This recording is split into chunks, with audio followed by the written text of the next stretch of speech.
Welcome back ಸ್ನೇಹಿತರೆ. ನಾವಿವತ್ತು social ಸೈನ್ಸ್ಗೆ ಸಂಬಂಧಪಟ್ಟಂತಹ ಪ್ರಶ್ನೋತ್ತರಗಳನ್ನ ನೋಡೋಣ. ಸ್ನೇಹಿತರೆ, ಅದಕ್ಕಿಂತ ಮುಂಚಿತವಾಗಿ ನೀವು ಇನ್ನೂ ಕೂಡ ನಮ್ಮ ಚಾನೆಲ್ ಅನ್ನ ಸಬ್ಸ್ಕ್ರೈಬ್ ಆಗಿಲ್ಲ ಅಂದ್ರೆ ಈ ಕೂಡಲೇ ಸಬ್ಸ್ಕ್ರೈಬ್ ಆಗಿ. ಅದಕ್ಕಿಂತ ಮುಂಚಿತವಾಗಿ ನಿಮ್ಮೆಲ್ರಿಗೂ ಹೇಳೋದಿಷ್ಟೇ, ಬಿ ಪ್ರಿಪೇರ್. ಯಾವಾಗ ಯಾವ ಕ್ಷಣದಲ್ಲಿ ಬೇಕಾದ್ರೂ ನೋಟಿಫಿಕೇಶನ್ ಆಗಬಹುದು. ಓಕೆ, ಎಲ್ಲ ಹುದ್ದೆಗಳಿಗೂ. ಓಕೆ, ಶುರು ಮಾಡೋಣ. ಬಂಗಾಳದ ವಿಭಜನೆಯನ್ನ ಬ್ರಿಟಿಷ್ ಸರ್ಕಾರ ಯಾವಾಗ ವಾಪಸ್ ಪಡೆಯಿತು ಅಂದ್ರೆ 1911ರಲ್ಲಿ.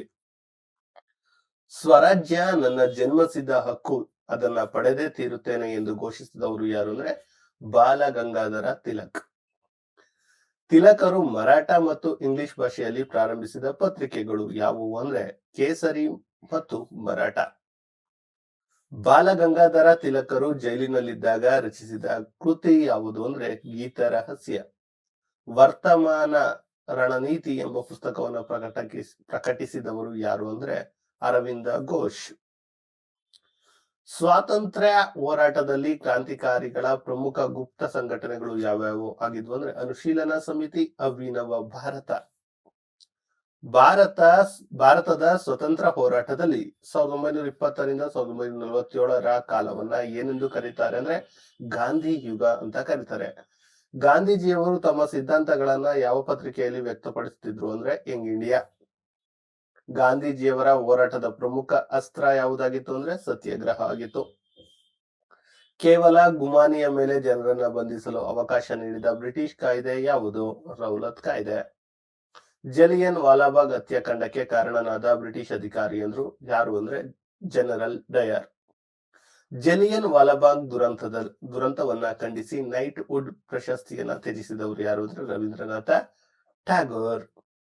ಜನರಲ್ ಡಯರ್ ನನ್ನ ಹತ್ಯೆ ಮಾಡಿದ ಭಾರತದ ಕ್ರಾಂತಿಕಾರಿ ಯಾರು? ಉಧಮ್ ಸಿಂಗ್. ಟರ್ಕಿಯ ಖಲೀಫನ ಪರವಾಗಿ ಭಾರತದಲ್ಲಿ ಆರಂಭವಾದ ಚಳುವಳಿ ಯಾವುದು? ಖಿಲಾಫತ್ ಚಳುವಳಿ. ಖಿಲಾಫತ್ ಚಳುವಳಿಯನ್ನ ಭಾರತದಲ್ಲಿ ಆರಂಭಿಸಿದವರು ಯಾರು? ಮೊಹಮ್ಮದ್ ಅಲಿ ಮತ್ತು ಶೌಕತ್ ಅಲಿ.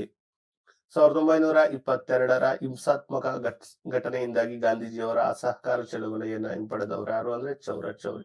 ಪಡೆದಿದ್ದ ಯಾವುದ ಚಳುವಳಿಯನ್ನ? ಚೌರಿ. ಸ್ವರಾಜ್ ಪಕ್ಷವನ್ನ ಸ್ಥಾಪಿಸಿದ ಪ್ರಮುಖ ನಾಯಕರು ಯಾರು? ಸಿಆರ್ ದಾಸ್ ಅಥವಾ ಮೋತಿಲಾಲ್ ನೆಹರು. ಸೈಮನ್ ಆಯೋಗವು ಭಾರತಕ್ಕೆ ಬಂದಿದ್ದು 1927ರಲ್ಲಿ. ಸೈಮನ್ ಆಯೋಗದ ವಿರುದ್ಧ ಪ್ರತಿಭಟನೆಯಲ್ಲಿ ಲಾಠಿ ಏಟಿನಿಂದ ಮರಣ ಹೊಂದಿದವರು ಯಾರು ಅಂದ್ರೆ ಲಾಲಾ ಲಜಪತ್ ರಾಯ್. 1929ರಲ್ಲಿ ಲಾಹೋರ್ ಅಧಿವೇಶನದ ಅಧ್ಯಕ್ಷರಾಗಿದ್ದವರು ಯಾರು ಅಂದ್ರೆ ಜವಾಹರ್ಲಾಲ್ ನೆಹರು. ಸ್ನೇಹಿತರೆ, ಇನ್ನೊಂದು ವಿಚಾರ, ಈ PDF ನಿಮ್ಗೆ ಏನಾದ್ರು ಬೇಕು ಅಂದ್ರೆ ಈ PDF ಅಲ್ಲಿ 3000ಕ್ಕೂ ಹೆಚ್ಚು ಪ್ರಶ್ನೋತ್ತರಗಳು ಇರುವಂತದ್ದು. ಇದೇನಾದ್ರೂ ನಿಮಗೆ ಬೇಕು ಅಂದ್ರೆ ಒಂದ್ ವೇಳೆ ಸ್ನೇಹಿತರೆ ನೀವು 149 ರುಪೀಸ್ ಅನ್ನ ಪೇ ಮಾಡಿ ಇದನ್ನ ಪಡ್ಕೊಳ್ಬಹುದು. ಹೇಗ್ ಸರ್ ಇದನ್ನ ಪಡ್ಕೊಳ್ಳೋದು ಅಂದ್ರೆ ನೋಡಿ, 9945005138ಗೆ 149 ಅನ್ನ ಪೇ ಮಾಡಿ ಅದನ್ನ ಸ್ಕ್ರೀನ್ ಶಾಟ್ ಅನ್ನ ಈ ನಂಬರ್ಗೆ ಕಳಿಸಿದ್ರೆ ನಿಮ್ಗೆ ಈ PDF ಸಿಗುತ್ತೆ. ಓಕೆ, ಇದು 6ರಿಂದ 10ನೇ ತರಗತಿಯ ಸೋಷಿಯಲ್ ಸೈನ್ಸ್ ನ ಎಲ್ಲಾ ಕ್ವಶನ್ಸ್ ಗಳನ್ನ ಕವರ್ ಮಾಡಲಾಗಿದೆ. ಸೋಷಿಯಲ್ ಸೈನ್ಸ್ ಬೇಕು ಅಂದ್ರೆ ತಗೊಳ್ಳಿ. ಓಕೆ, ಲಾಹೋರ್ ಅಧಿವೇಶನದಲ್ಲಿ ಭಾರತೀಯ ಕಾಂಗ್ರೆಸ್ ಯಾವ ಗುರಿಯನ್ನ ಘೋಷಿಸಿತು ಅಂದ್ರೆ ಸಂಪೂರ್ಣ ಸ್ವರಾಜ್ಯ ಗುರಿಯನ್ನ ಘೋಷಿಸಿತು. ಉಪ್ಪಿನ ಸತ್ಯಾಗ್ರಹವನ್ನ ಅಥವಾ ದಂಡಿ ಸತ್ಯಾಗ್ರಹ ಗಾಂಧೀಜಿ ಎಲ್ಲಿಂದ ಆರಂಭಿಸಿದ್ರು ಅಂದ್ರೆ ಸಬರಮತಿ ಆಶ್ರಮದಿಂದ. ಇದಷ್ಟೇ ಅಲ್ಲದೆ ಕಂಪ್ಯೂಟರ್ ಕೂಡ ಇರುವಂತದ್ದು, ಕಂಪ್ಯೂಟರ್ PDF ಇರುವಂತದ್ದು, ಅದು ಕೂಡ ನಿಮ್ಗೆ ಯೂಸ್ ಆಗ್ಬೋದು. ಅದರ ಜೊತೆಯಲ್ಲಿ ನಿಮಗೆ ಸೈಕಾಲಜಿ ಇರುವಂತದ್ದು, ಯಾವುದು ಸೈಕಾಲಜಿ ಕೂಡ ಇರುವಂತದ್ದು, EVS ಕೂಡ ಇದೆ, ಸೈನ್ಸ್ ಕೂಡ ಇದೆ. ಯಾವ್ದು ಬೇಕೋ ಅದನ್ನ ನೀವು ತಗೊಳ್ಳಿ. ಓಕೆ, ಉಪ್ಪಿನ ಸತ್ಯಾಗ್ರಹದಲ್ಲಿ ಪಾಲ್ಗೊಂಡಿದ್ದ ಕರ್ನಾಟಕದ 18 ವರ್ಷದ ತರುಣ ಯಾರು ಅಂದ್ರೆ ಮೈಲಾರ ಮಹದೇವಪ್ಪ. ಮೊದಲನೇ ದುಂಡು ಮೇಜಿನ ಪರಿಷತ್ ಸಭೆಯಲ್ಲಿ ನಡೀತು ಅಂದ್ರೆ ಲಂಡನ್ ನಲ್ಲಿ 1930ರಲ್ಲಿ. ಅಸ್ಪೃಶ್ಯರಿಗೆ ಪ್ರತ್ಯೇಕ ಮತಕ್ಷೇತ್ರ ನೀಡಬೇಕೆಂಬ ಪ್ರಸ್ತಾಪ ಮುಂದಿಟ್ಟಿದ್ದು ಯಾರು ಅಂದ್ರೆ ಡಾಕ್ಟರ್ BR ಅಂಬೇಡ್ಕರ್. ಪೂನಾ ಒಪ್ಪಂದ ಯಾರ ನಡುವೆ ನಡೆಯಿತು ಅಂದ್ರೆ ಮಹಾತ್ಮ ಗಾಂಧೀಜಿ ಮತ್ತು ಡಾಕ್ಟರ್ BR ಅಂಬೇಡ್ಕರ್ ಅವರ ನಡುವೆ. ಕ್ವಿಟ್ ಇಂಡಿಯಾ ಚಳವಳಿ ಯಾವ ವರ್ಷ ಪ್ರಾರಂಭವಾಯಿತು? 1942ರಲ್ಲಿ. ಭಾರತೀಯರಿಗೆ ಮಾಡು ಇಲ್ಲವೇ ಮಡಿ ಎಂದು ಕರೆ ನೀಡಿದ್ದವರು ಗಾಂಧೀಜಿಯವರು. ಕ್ವಿಟ್ ಇಂಡಿಯಾ ಚಳವಳಿಯ ಕಾಲದಲ್ಲಿ ಕರ್ನಾಟಕದ ಯಾವ ಹಳ್ಳಿಯನ್ನ ಸ್ವತಂತ್ರ ಹಳ್ಳಿ ಎಂದು ಘೋಷಿಸಲಾಯಿತು? ಶಿವಮೊಗ್ಗದ ಜಿಲ್ಲೆಯ ಈಸೂರಿನಲ್ಲಿ. ಕ್ವಿಟ್ ಇಂಡಿಯಾ ಚಳವಳಿಯ ನೇತೃತ್ವ ವಹಿಸಿಕೊಂಡಿದ್ದ ಸಮಾಜವಾದಿ ನಾಯಕ ಯಾರು ಅಂದ್ರೆ ಜಯಪ್ರಕಾಶ್ ನಾರಾಯಣ್. ಮುಸ್ಲಿಂ ಲೀಗ್ 1939ರಲ್ಲಿ ಯಾವ ದಿವಸವನ್ನ ಆಚರಿಸಿತ್ತು ಅಂದ್ರೆ ವಿಮುಕ್ತಿ ದಿವಸ. ನೇತಾಜಿ ಎಂದು ಜನಪ್ರಿಯರಾದವರು ಯಾರು ಅಂದ್ರೆ ಸುಭಾಷ್ ಚಂದ್ರ ಬೋಸ್. ಸುಭಾಷ್ ಚಂದ್ರ ಬೋಸರು ಸ್ಥಾಪಿಸಿದ ಹೊಸ ಪಕ್ಷದ ಹೆಸರೇನು ಅಂದ್ರೆ ಫಾರ್ವರ್ಡ್ ಬ್ಲಾಕ್.